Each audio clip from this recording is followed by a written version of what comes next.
Ladies and gentlemen, thank you once again for tuning in to another episode of the Generation Wrestling Podcast. As always, as yours truly, the 29-year-old piece of gold, the franchise, aka the showstopper, better known as the GOW's resident tribal chief. And with me, as always, I got my tag team partner, my brother, my family. He is the flyest in the room, Mr. 1, 2, 3, pin that ass down, K Breezy, aka King Two Gold in the building. Brother, how you doing?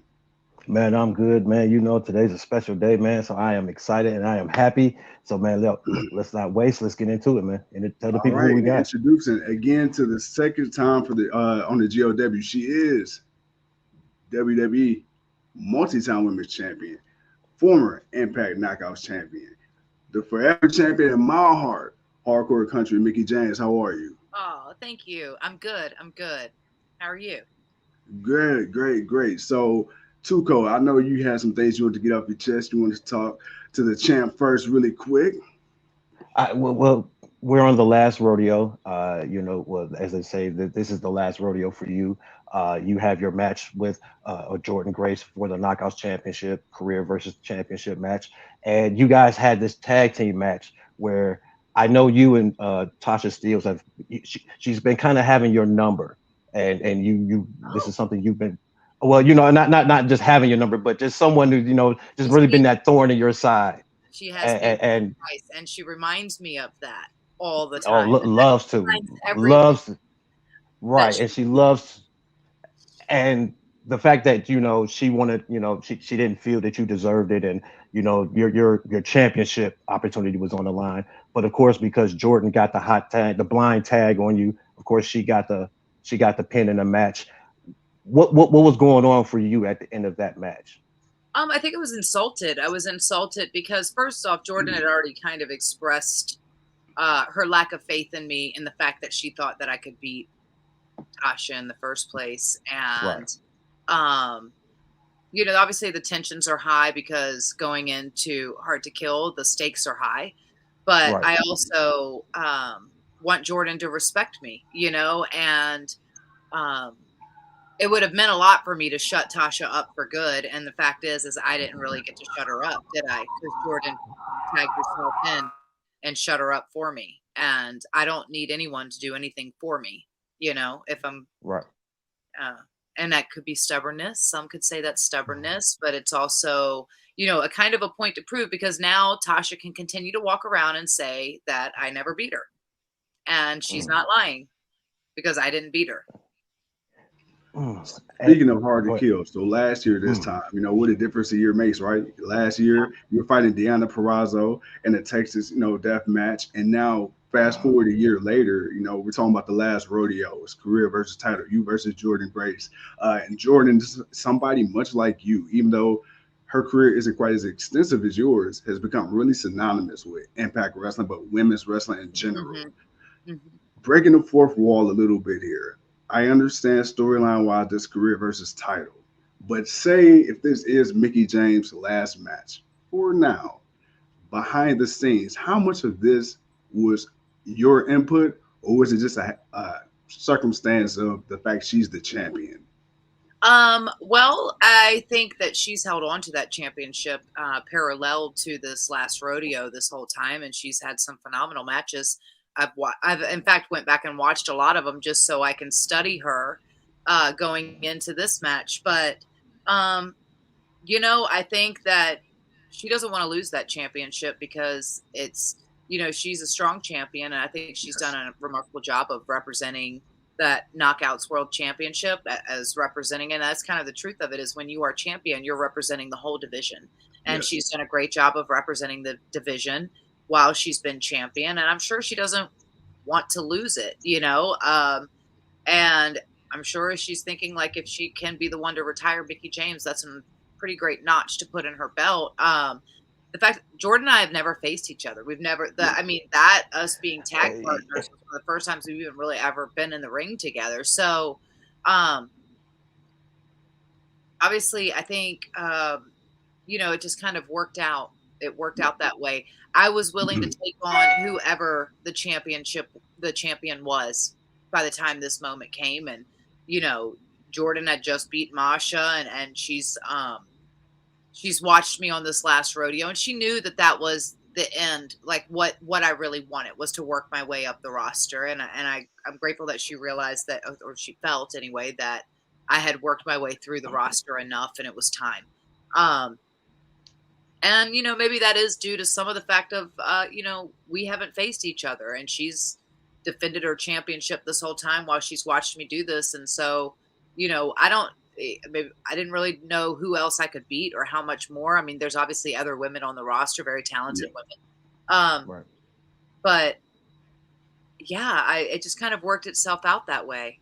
And it is kind of crazy now, fast forward, that was a year ago. Yeah, already. Now we're going into this one, and that was the Texas Death Match, and it was crazy and a type of match that I'd never been in before. And I feel like come the 13th in Atlanta, it's going to be another crazy match, and one that I've never been in before, because I've seen how hard she hits and I see how she wrestles, and I got to prepare myself, my mind and my body, for that.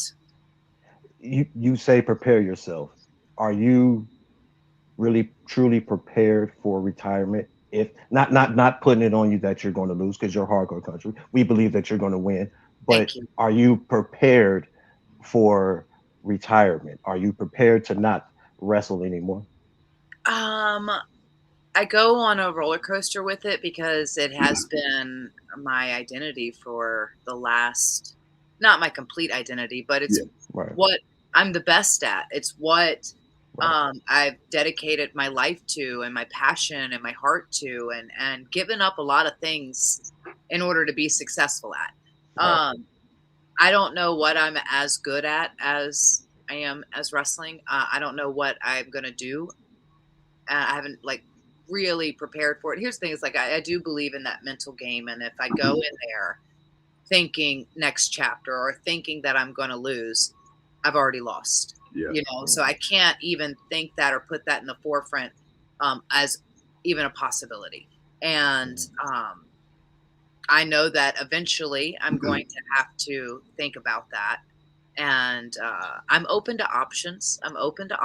But for right now, I think all I can do is look in front of me, and look what's right in front of me. And then come the 14th, we'll know what that decision is going to have to be, whether it's next chapter or next champion. Awesome. Speaking of, like he said, prepare, and you said you got to look forward, but in order to look forward, you need to know from where you came. And when you look at how you came up in this business, and the men and the women you've outlasted longevity wise in the ring, and some would even say last 2 years, maybe arguably 2 of your best years. How does it feel to know, as long as you've been in this game, some people still consider you the very best at what you do? Oh, I'm very grateful that they would think that, because now more than ever, and there's been incredible women all along, this journey that I've been able to step in the ring with, but now more than ever, the talent out there is even thicker than it's ever been. And there's some great women out there. There's great men out there too, but obviously I remain in the women's division, so that's who I pay the most attention to as far as competition goes. And to still be considered one of the best when you have all these women and that are given opportunities that we prayed for, it's really cool. It's really cool. And the fact that I can still be a part of the locker room environment through all of this, I think it's pretty awesome. And I cherish those moments in the locker room with these girls as much as hopefully they cherish them with me. And they're not going to be lasting too much longer, but it's I just want to make the most out of it while I can.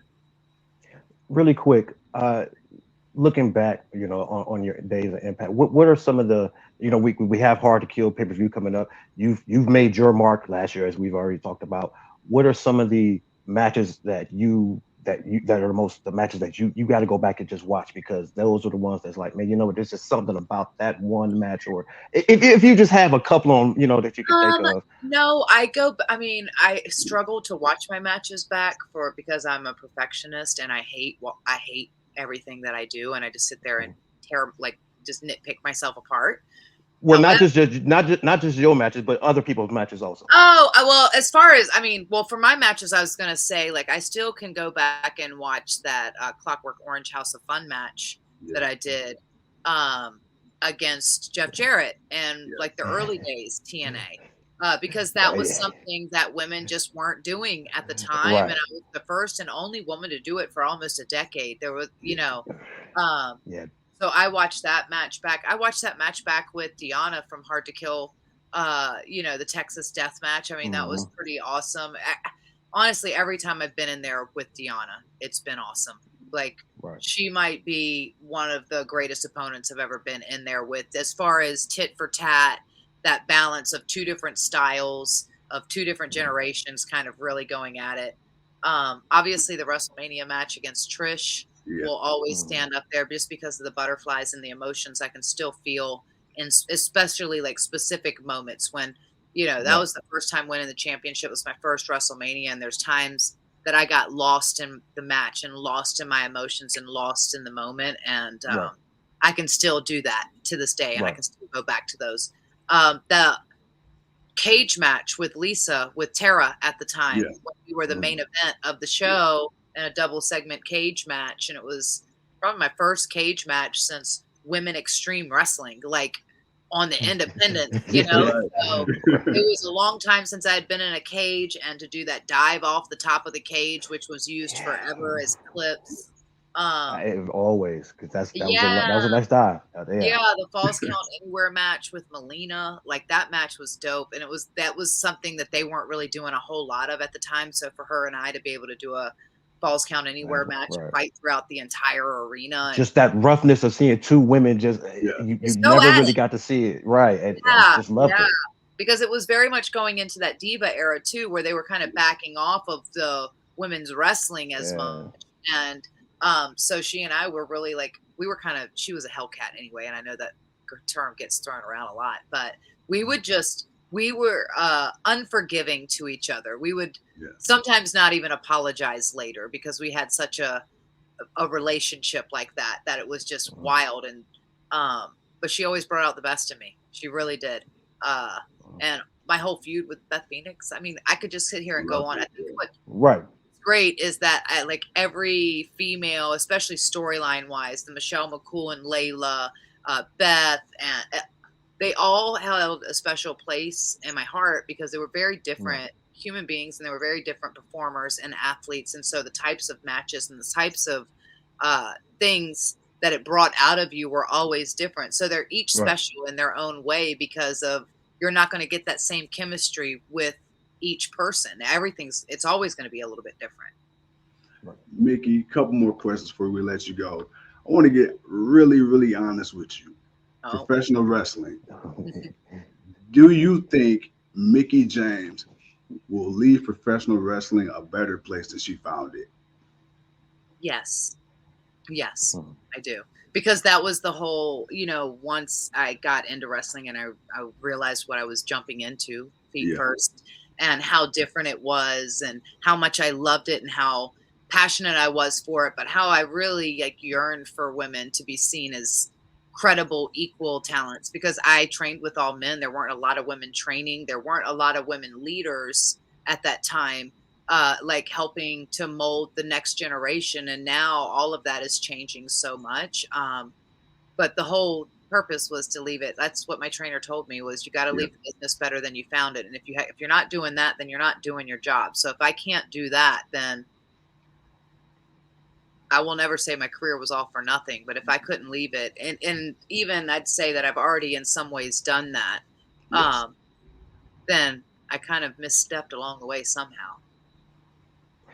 Well, most definitely. But with you, with there being a leader and Jordan Grayson being that leader of the new for the new women going forward in Impact, and you having this match with her, and I think I kind of asked you this earlier, but just kind of want to just really get back to it for your match. What is your preparation for her? She's big, she's strong, she's fast. She is not like any other woman. Not too many. There's only maybe been one or two of her. She's cut from a different cloth, and there's the reason why she's the champion. And she's hard to beat. Clearly, there's no way I'm going to be able to hit as hard as Jordan. I'm not as strong as Jordan, and there's no way that, you know, in 11 days or 10 days or whatever it is away now, Right. I'm going to be that strong. I'll never be that strong. You know, I do know that I feel that when it comes down to business and when it comes down to in that ring, I've been doing this a long time, and I'm like a, you know, not even like a professor or a doctor or whatever you would call it of the business, but I've learned every facet of it, you know, from grappling to shooting to wrestling to entertaining, and you know, to the high flying stuff. Do I do it all? No, because it doesn't really represent me, but it doesn't mean I can't if I have to, you know, it doesn't mean that I won't because I have,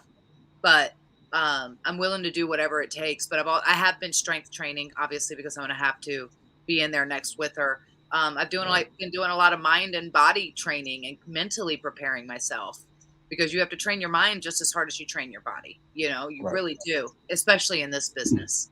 But yeah, that's all I can do is just prepare myself mentally and physically.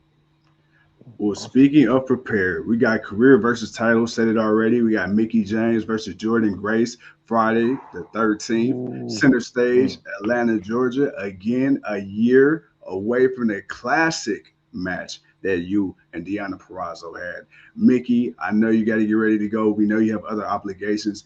Any final words you would like to share before we get out of here today? Well, I just want to say thanks to my fans who have followed me this whole time and who have stuck by me. It really has meant a lot to me, from Alexis Lurie to Mickie James to Hardcore Country and this last rodeo. It really has been a phenomenal ride. And thank you to my haters for hating, because hate fuels me, and I want to prove you wrong, and I appreciate it. I appreciate you putting a fire underneath my butt to make me fight that much harder. So thank you to those, and you know, my family and my husband, you know, who support me and help me be able to keep doing this dream, you know, and wrestling business, man. Like, I don't know what I would have done in life without wrestling. Where would I be now? I don't know, but probably training courses somewhere and being equally awesome as a human being. Let's face it. But you know, and being hardcore country, and I don't think we could have gotten anyone to exactly like you, because you definitely came in a different way. And you made your own mark, and you've been on a hell of a run. And honestly, I don't want to see it end. I don't believe it will end. I believe we will see a new knockout women's champion January 13th, I believe. And we will have no more further talk of this possible retirement. But it's just been an honor of to just watch you in over your career, just be so many different, you know, be able to, as we say with you know, with Chris Jericho, just somebody who's able to evolve and reinvent themselves time and time again. And you have definitely been one of those catalysts. You are definitely a renaissance. You definitely of this business, and it's been an honor to see that. Thank you so much. It really means a lot. I appreciate it. Yes. And with that being said, ladies and gentlemen, thank you for taking the time to tune in. I am your host, the 29-year-old piece of gold. He is also your host, King Too Cold, and she is my forever champion, hardcore country, Mickie James. See you guys later.